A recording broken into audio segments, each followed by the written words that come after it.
Hey, welcome to the conversation. You're with Andy Mason, and this is authentic conversations around the messy intersection of faith, family, and business.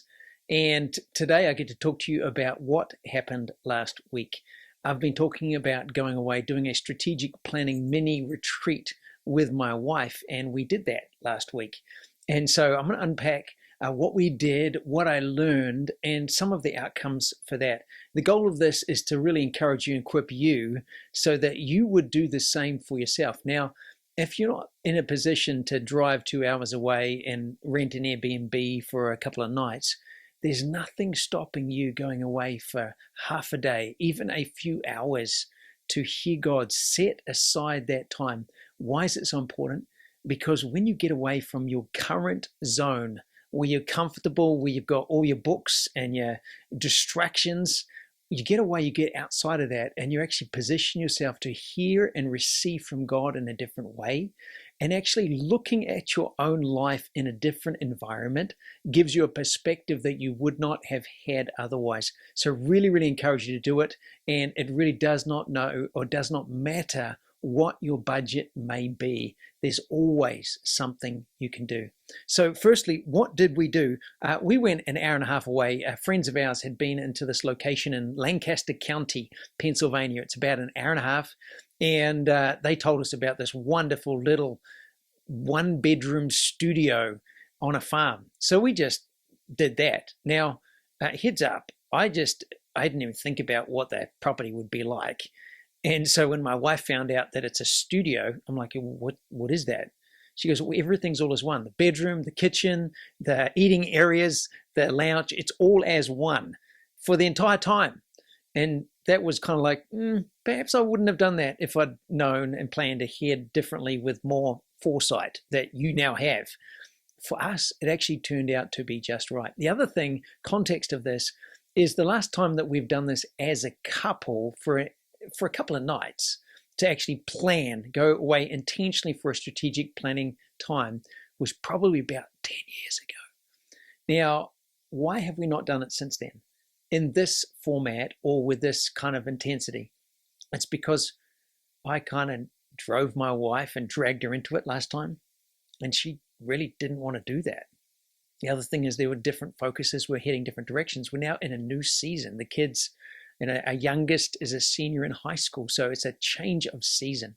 But as we were driving there, Janine turns to me and says, I just need you to know that I'm a little bit apprehensive about this, as in one room the entire time talking about where we're going when there's so much uncertainty. And so what that process did is it kind of caused me to sit back and slow down and check my heart. And I'm going to come back to this in terms of the key outcomes and lessons of how to go about this with your spouse when historically you may have had a reputation of just being a driver or a teller or a not listener. There is ways to do this that actually became a beautiful time together that actually upgraded so much of our plans together. 1 + 1 = 1,000 in the kingdom of God. And so that's exactly what happened when we went away together. But this place, literally above a garage, you might say, on a farm, there's no distractions. It's really quiet. It's not in town, so you don't have town noise going backwards and forwards.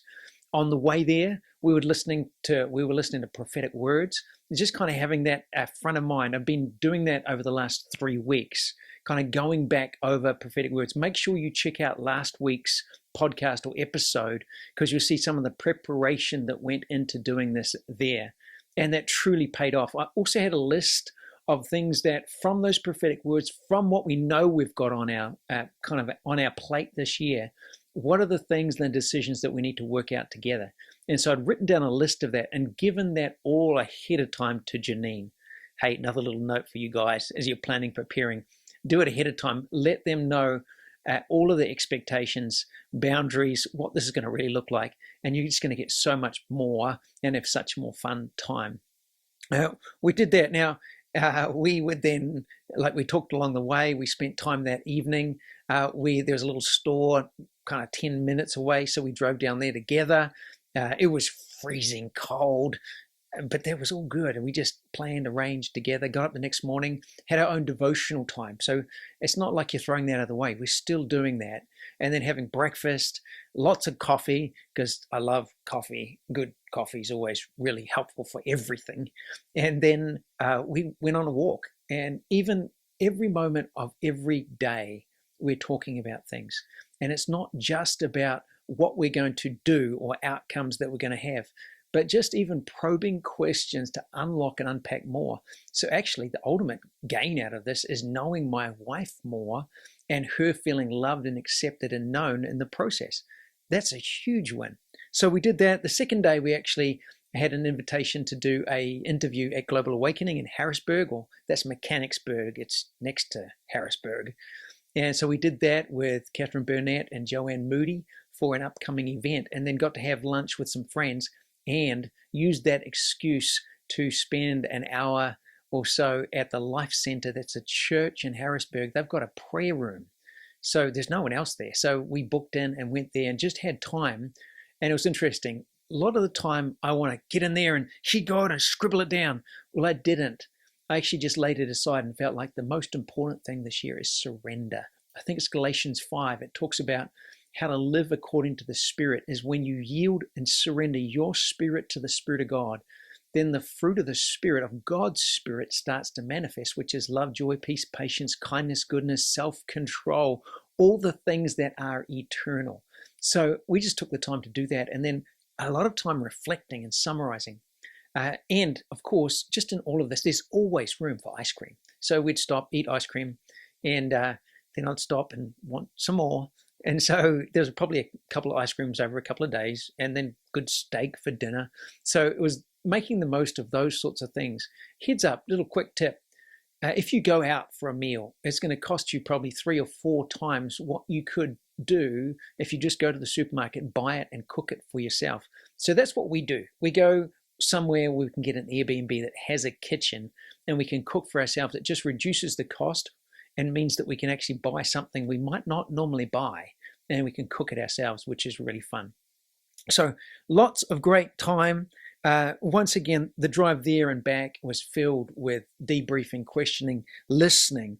By the third day, I had a list of things and lots of little sticky notes, seeing if I can find some, these little plastic, seemingly plastic paper sticky things that you can do. I'm having them stuck all over my laptop to remind me action, action, action, action that I've got to then follow up with, write out. And then Janine had some key things.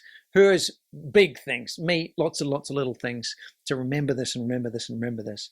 So what did we learn from doing this mini retreat together? Here's 5 things that I want you to take away from this. Number 1 is to let go of the specifics and the timing. My tendency is to run ahead. I'm probably a bit of a ready, fire, aim kind of a person rather than a ready, aim, fire. So slowing down, letting go my expectation of the timing of when we're going to talk about something, what the outcome's going to be, and realize that the greatest thing always is connection. Connection with God, connection with your spouse or the business team that you're doing this with. So slow down and I let go of the specifics. Here's the big picture things that I'd love us to cover off.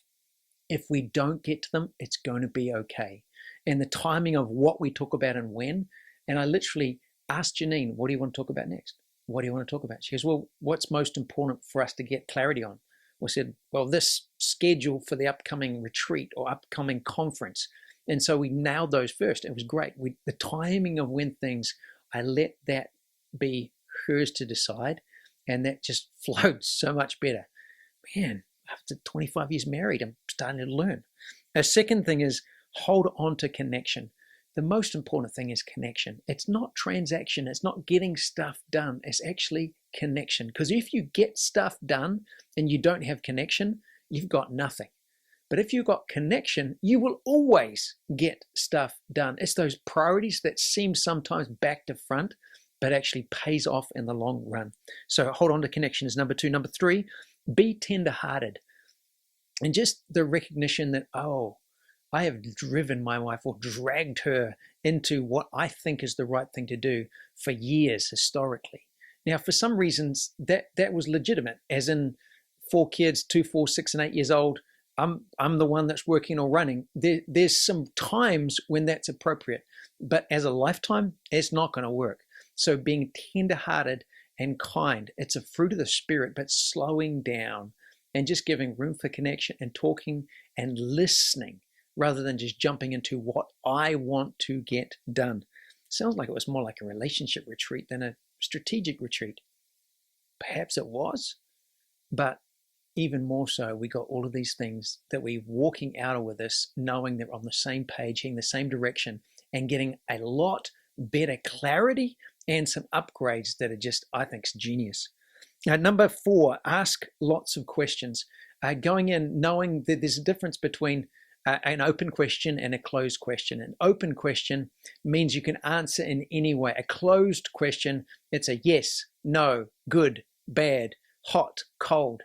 That's a closed question. It's really, really defined. So questions like even asking someone to tell me more about that. What's behind that? Why do you think this would be important for us to focus on? Tell me more about what's behind and going on. Open questions, so much more powerful, so much better. And then follow through on the things that there's life or engagement or emotion on, because you know those things, they're gold mine. So the more time you spend there, the more you can uncover so much more. And finally, go for a walk and eat ice cream. Did I mention that already? Chocolate, just chocolate. It's always, you can't go wrong. Chocolate ice cream, wherever you are, it's always going to work. But go for a walk, get out, not just sitting there the entire time, but actually going for a walk, doing things. There's so many other things that you can do, and getting out, even going for a drive, going to the supermarket, going to buy an ice cream cone. This just in the process, don't just sit there intensely for the entire time. Get up, go for a walk, do some push-ups. My wife brought with her some fitness equipment, some stretch bands and some cards. So effectively she got up and did these kind of exercises as I was doing something else, probably drinking coffee and writing notes. But the point is, in the middle of it, don't be so intense that you actually lose the fun or some of these daily practices that you can be a part of. So that's another one, outcomes. Now, I'm not going to tell you all the outcomes because there's so much and that's going to be completely irrelevant to you. The point is, I want you to hear some of these things so that you can see and just engage with the process that we've been through to get to where we're at. And firstly is to know that we already had real clarity around vision, purpose, mission, some objectives. Heaven and Business exists to connect, train, activate business people to partner with God at work and engage in the well-being of the city they serve. We do that because work is the primary place you forge your friendship with God. Though that was already established. We're aiming at 1 million business people, much bigger than we could ever achieve in our own lifetime. So that was kind of all there. On the other side of it is to build relationally strong cultural reformers. That's people that are doing great things. It might not be business. It might be government. It might be people that I'm working with in defense force. It's obviously a different space, but it's equipping them to be relationally strong and bring the kingdom of God wherever they are. So those were already fixed for us, already established and clarified. What we needed is the strategies for what we're doing this year. We've got 3 big objectives. One called the crowd. That's kind of the outreach component of what we do, a podcast, books that all you do is pay shipping for. That's kind of the big picture stuff. Then we've got connect and train. That's the objective number 2. That's what we do with a membership platform where we're training people how to partner with God. We show you how, and then you experience the benefits.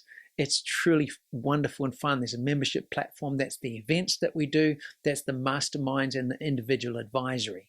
And then objective number 3, identify and activate catalysts. That's multiplying ourselves with what we do, one by one by one. So those were some of the things that were already established, and then we were walking through some of the details in behind that. So here's just a few of them. One was multiply through discipleship. We just keep coming back to this, the analogy of, do you want me to give you $500,000 cash today? Or would you like me to give you $1 today, but then every day for the next 30 days, double it? $1, $2, $4, and so on. Most people actually, by their lifestyle, they are constantly choosing the cash today. But if you're prepared to wait and focus on one by one by one by one by one, that's multiply through discipleship. The outcome is over $1 billion in 30 days. What do you want? 500,000 or over $1 billion? Well, I'm prepared to wait for that. And so what we're learning is this process of discipleship, of walking individually with people, and the transformation, ups and downs, the messes with marriage and family and finances and business and life that happens. It's really messy, but that is producing fruit that truly remains. Multiply through discipleship. So in line with that, there's things that we've kind of been pondering and focusing on. And one of the outcomes is to write curriculum that will give people the steps to experience similar testimonies that we have. So you would have seen the testimonies we post on Facebook, on Instagram, on LinkedIn, all over the place. Well, the question is, what are the steps that you go through in order to get a testimony like that? That's what we call partnering with God at work and engaging the well-being of the city that we serve. Well, how do you go through that? So there's a ton of content right now. You can join the membership community and you'll grow in that. You can kind of feed yourself. And then every single week we're doing live calls to train that community in the stories that God's doing and that praying strategically through scripture. That's all there already. But what we're doing is taking that to another level and being more intentional, breaking it down into the steps. And so literally that is making it easy. You can do it yourself or do it alone. And it's a curriculum. So effectively, just from what we've learned in research, what we're going to do is starting with how to hear God at work, breaking it down into 6 sessions that people could do over 6 weeks with a 5-minute summary for each. Makes it really easy. Anybody can go through this. Well, that is placing more tools in their hands that results in kingdom transformation.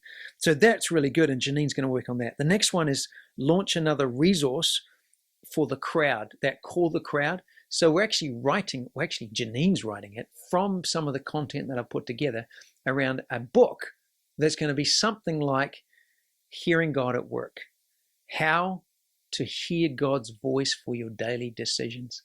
So that's in progress and actually kicked off the writing part of it today. So if you want to be part of the launch team for that, which is going to have a cost for you, it means you're going to get it early, you're going to pay for it, and then you're going to give us feedback, and then you're going to write a review. If you want to be part of that, just shoot an email through to contact@heavenandbusiness.com and just put on the subject line, Hearing God Book Launch Team, and we can explain and tell you more about that. The next thing is prepare for increase now, get ready. We've had all of these words from God in the last month or two about get ready, get ready, get ready. And we're like, for what? Now, some of it we know. There's some increased influence or things that we're going to do that nobody will know about. It's all behind the scenes, but working with some people. But God's saying, get ready, get ready, get ready. What I realized as we start to process this is I've got 10 years of God saying that, and none of those things happening like what I expected. So in the process of this, I had to deal with the disappointment from delay. And where, you get a word from God and you're like, yeah, whatever. Yeah, that's like Zacharias in the Bible where the angel shows up and says, you're going to have a son. The prayer that you've stopped praying is actually going to be answered. And Zechariah says, how do I know this is true? Well, he's facing an angel. And the angel says, duh, I am Gabriel. And actually, because you refuse to believe, you're going to be silent until it happens. So I started to realize, oh my gosh, I'm like Zacharias. I need to deal with that heartache, the disappointment, the delays, to the point where I'm now leaning into the things that God is doing and how can I get prepared. For me, practically, that looks like buying a suit and getting a new pair of shoes and get a new carry-on bag. And there's some things that we're getting ready for that's going to take us and cost us about $1,000. But then I'm reminded of a friend of mine in Germany got a word from God 5 years ago from Cindy Jacobs about building a media center and all a description. And he just goes out and spends 5 million euros and build it and just built it. I'm like, what am I complaining about? I'm talking $1,000. He spent 5 million euros. It is a phenomenal facility that we're going to go back to this year. Join us. But what's the point? I needed to deal with some of the delay where I've shrunk back because of things that have happened that have disappointed me and just cut the edge off my faith. And I need to renew that faith and then lean in again because it's going to cost me to get ready for what God has said. Isaiah 54, stretch out. Let them stretch out your tent pegs. It's a cost to prepare him room, but it pays off in big time. So we are doing that. I've dealt with the disappointment, pay the money, invest the time, the wardrobe update, the bathroom repairs, the travel preparation, so that you are ready for God to say, let's go.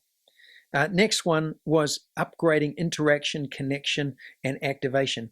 We're revisiting our conference schedule and the executive retreat schedule that we've got coming up very soon with a whole lot more interaction so that we can facilitate more connection around regional people, just providing that for more, and also during the sessions so that people can actually activate. You're applying and not just hearing something, but you're leaving with an experience and things that you've learned rather than just good ideas and knowledge.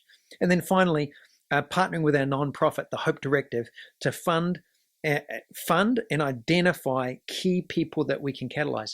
Now, this was a great one because I'm always meeting with people for free from all over the world. That's something we've always done and will always do. But obviously, the more I do that, then that's time that I could have been earning revenue for Heaven and Business, for our family, that I can't be. So there's kind of like a conflict of interest. Do I give this time? Do I do something that can feed my family? Something that we can grow Heaven and Business? Well, Janine's comment was, in the last since 2015, we've had the Hope Directive. It's a non-profit. And it's, there's been just a tiny amount of money that trickles through that's just undergirded a few things we've done, but mostly giving to others, supporting others, or going places that couldn't otherwise pay. Perhaps that's Ukraine or a trip that I took to Russia. So that funded that. Well, this year, the revenue that's come into the Hope Directive has been more than 5 times what it's been historically. Partly associated with our trip to Africa and Germany, but partly just people being prompted by God to give. And Janine's comment was, Andy, what if we use some of these resources to then intentionally identify catalytic leaders and then partner with them to help them grow? And so I'm like, this is genius. So that's one of the things that came out of our mini retreat that we would have never thought of otherwise, that now is not only going to help the people that we're working with, we can consistently spend time with them. It also takes care of the needs of my family, which is just so, so cool. And then it forces us to then get clearer on identifying who those people are. Now, I've given you a whole heap of information, ideas, things that we did. That's not you, but I would encourage you to take the time, set aside with God, with your spouse, or with a business colleague, partner, and actually take the time to listen, strategize, plan, prepare, and let's see what God will do. Next step for you is, number one, meet in person with us. Join us at the end of February this year for our annual conference. It's just going to be great. Check out the information link below. And then secondly, if you want to grow in your walk with God, you want to do that in community, because you recognize that when you do it alone, you tend towards either backing off or just getting weird. Doing it with others keeps you healthy and whole and keeps you accountable when I'm doing that with somebody else. I encourage you to join us. Jump onto heavenandbusiness.com/free-trial and just check it out. Join us every week for a live call with a library of content, and that's where we're going to start to feed out this curriculum, the steps that are going to help you grow in your partnership with God at work and engaging the well-being of the city that you serve. Have a great week.